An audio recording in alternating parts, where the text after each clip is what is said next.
يكلف الله نفسا إلا وسعها لها ما كسبت وعليها ما اكتسبت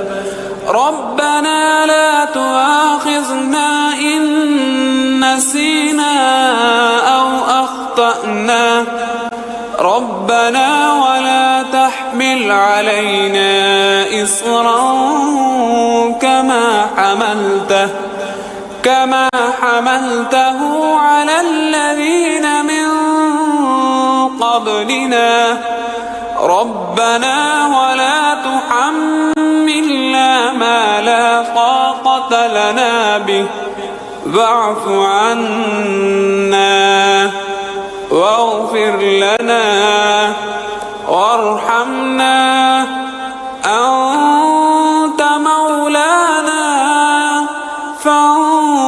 فانصرنا على القوم الكافرين.